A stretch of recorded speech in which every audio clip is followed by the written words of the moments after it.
Olá, nesta aula nós iremos fazer a segunda questão do 26º exame da OAB em Direito do Trabalho. Então acompanhe com a leitura do problema. Lucas trabalhou em uma rede de restaurantes localizada em determinado estado da federação. A sociedade empresária possui 60 empregados divididos em 10 lojas localizadas em municípios diferentes, sendo que cada unidade possui 6 empregados. Após ser dispensado sem justa causa, Lucas ajuizou reclamação trabalhista postulando o pagamento de horas extras, afirmando que cumpria extensa jornada de segunda-feira a sábado, das 7 às 21 horas, com intervalo de 20 minutos para refeição. Em contestação, a ex-empregadora negou a jornada dita na petição inicial, afirmando que a labuta respeitava o módulo constitucional. Em audiência, após verificar que os controles de ponto não foram juntados, o advogado do autor requeriu a aplicação da confissão em desfavor da reclamada.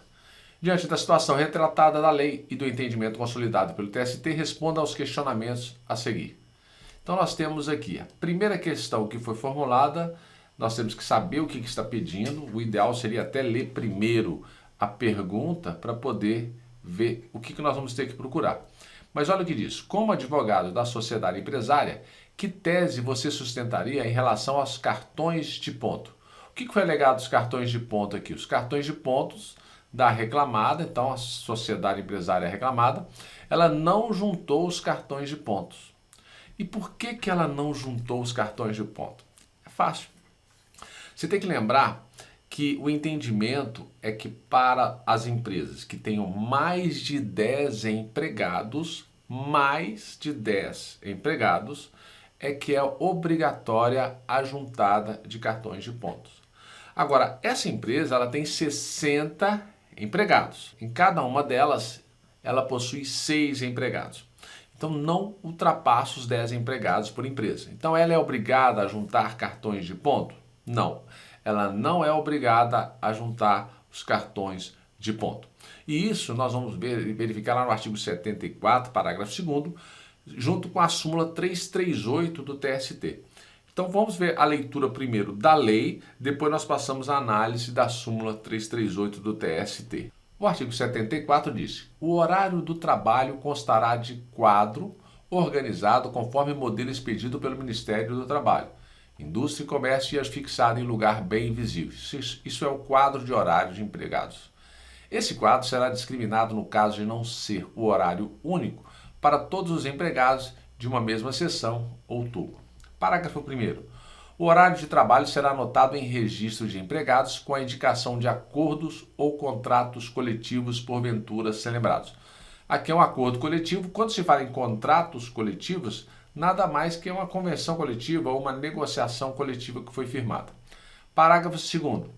Para os estabelecimentos de mais de 10 empregados, trabalhadores, será obrigatória a anotação da hora de entrada e de saída em registro manual, mecânico ou eletrônico, conforme instruções a serem expedidas pelo Ministério do Trabalho, devendo haver pré-sinalização do período de repouso, que seria o intervalo. Então aqui nós já temos nossa resposta base dela, que seria mais de 10 trabalhadores. Mas vamos fazer a leitura do parágrafo 3º. Se o trabalho for executado fora do estabelecimento, o horário dos empregados constará explicitamente de ficha ou papeleta em seu poder, sem prejuízo de que expõe o parágrafo 1º aqui. Então nós já sabemos que com mais de 10 empregados será obrigatória a anotação. Agora vamos verificar o que diz a súmula 338.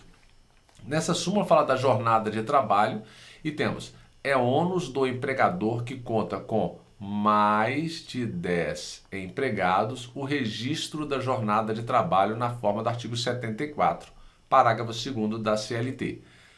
A não apresentação injustificada dos controles de frequência gera presunção relativa de veracidade da jornada de trabalho, a qual pode ser afastada, ou seja, elidida por prova em contrário. Então nós temos que mais de 10 empregados. Inciso 2. A presunção de veracidade da jornada de trabalho, ainda que prevista em instrumento normativo, pode ser elidida, afastada por prova em contrário. Inciso 3. Os cartões de ponto que demonstram horários de entrada e saída uniformes são inválidos como meio de prova, invertendo-se o ônus da prova relativo às horas extras que passa a ser do empregador, prevalecendo a jornada da inicial se dele não se desincumbir. Aqui nós temos a famosa jornada britânica. O reclamante anota todos os dias, de 8 às, por exemplo, 17, 8 às 17, 8 às 17. Então não há nenhuma variação. Os horários são uniformes, chamada jornada britânica. Então nós fizemos a análise. Então, para que tenha mais de 10 empregados, tem que ser em cada empresa e não no total de empregados. Então a resposta, nós vamos analisar qual seria a nossa resposta aqui, mas lembrando que se for empregado doméstico, Lei Complementar 150, é obrigatório o cartão de ponto, mesmo que você tenha um empregado. Vamos verificar onde é que nós encontramos isso? É a Lei Complementar 150. Vamos analisá-la. Artigo 12 da Lei Complementar 150. Temos aqui, Lei Complementar 150. É obrigatório registro de horário de trabalho do empregado doméstico por qualquer meio manual, mecânico, eletrônico, desde que esse meio seja idôneo. Então nós temos aqui a diferença. O trabalhador urbano, para que seja obrigatório o cartão de ponto, o empregador tem que ter mais de 10 empregados em cada estabelecimento. E, se for empregador doméstico, no caso, tendo um empregado, ele é obrigado a manter uma anotação do cartão de ponto. Então, retornando à questão. Então, como advogado da sociedade empresária, que tese você sustentaria em relação aos cartões de ponto? E aí você começaria como? O advogado sustentaria que os cartões de pontos não foram juntados, uma vez que nos termos do artigo 74, parágrafo 2º da CLT, aí você vai parafrasear o que está escrito no artigo 74, parágrafo 2º, falando que somente para os estabelecimentos com mais de 10 empregados será obrigatória a anotação da hora de entrada e de saída. Você poderia também citar a súmula 338, parafraseando esse inciso. Então, o ideal é que você tente parafrasear e não só copiar o artigo igualzinho que dá. É lógico que se tiver apertado, falta de tempo e tiver correndo seu tempo e você está sem cabeça para tentar parafrasear, você copia literalmente. Mas o ideal é que você tente parafrasear falando com as suas palavras, mas é lógico que está escrito no artigo, aí você vai pontuar. Na letra B, o que perguntou na letra B?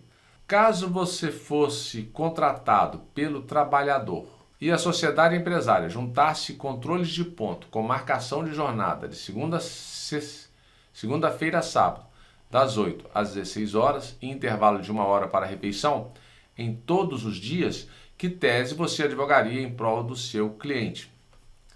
Aqui nós temos a jornada britânica. Se juntar o cartão de ponto falando que o horário é sempre a mesma coisa, que você sempre chegou 8 horas e sai 16 horas, isso é impossível. Então nós temos a súmula 338, conforme nós fizemos a leitura, nós temos a súmula 338, inciso 3. Você vai parafrasear que está aqui. Então, de acordo com o que foi perguntado, você vai, caso fosse juntado os controles de ponto com a marcação de segunda-feira a sábado, das 8 às 16 horas, esses cartões seriam considerados inválidos por apresentar horários de entrada e saída uniformes. E, nesse caso, o ônus da prova seria invertido, passando a ser do empregador, e caso ele não provar, prevalecerá a jornada da petição inicial. Essa resposta estava fácil de você localizar. Era só você ir até o índice remissivo da sua CLT e buscar o tema cartões de ponto. E aí você vai verificando quais são as possibilidades. Lembrando a você, a leitura do índice remissivo é de suma importância. Quando estiver com folga, vai lendo os títulos, o que tem dentro dos títulos para você ir familiarizando com o índice remissivo. Digo a você que 70% da sua prova é você saber localizar no índice remissivo. Bom, terminamos aqui mais uma aula. Na próxima aula nós retornamos com outro tema do 26º concurso. Até a próxima.